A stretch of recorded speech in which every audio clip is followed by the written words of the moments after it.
বড় হয়ে গেছে। দুই ভাই বোন খুনসুটিতে ব্যস্ত। সাং বলে, বাবা আজ আমি হোস্টেলে যাব, আর তোমার গাড়িটা আমাকে দিও, অনেক জিনিস নিতে হবে, আর আমার এক ফ্রেন্ডও যাবে। তখন সাং বলে, তোর কোন ফ্রেন্ড ভাইয়া? ইয়ান বলে, তুই জেনে কি করবি? সাং বলে, গাড়ির জিনিস তুলতে আমি তোকে হেল্প করতে চাই, মানে এই সূর্যকে জুকে দেখা হবে, আর তারপর গল্প বর্তমানে। জু বলে, আরে তুমি, কত বছর পর দেখা, তোমাকে তো চেনাই যাচ্ছে না। সাং বলে, আমি এখানে জিনিস তুলে দিতে এসেছি।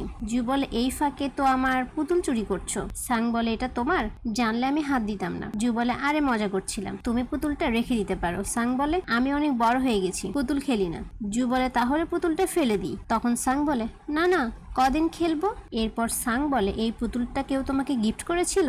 জু বলে, তখন সাং এর মনটা খুব খারাপ হয়ে যায়, ভাবে তার ভালোবাসার মানুষ অন্য কাউকে লাভ করে। তারা ইয়ানের রুমে আসলে ইয়ানের অন্য সব ফ্রেন্ডদের দেখানো হয়। ইয়ানের একটা ফ্রেন্ড এসে বলে, এই যে পিচ্চি মেয়ে, কেমন আছো? ইয়ান বলে, আমার বোনের থেকে দূরে থাক। জু বলে, এই যে পিচ্চি মেয়ে, এখানে এসে বসো। সাং বলে, আমি বলেছি না আমি আর পিচ্চি নাই, বড় হয়েছি।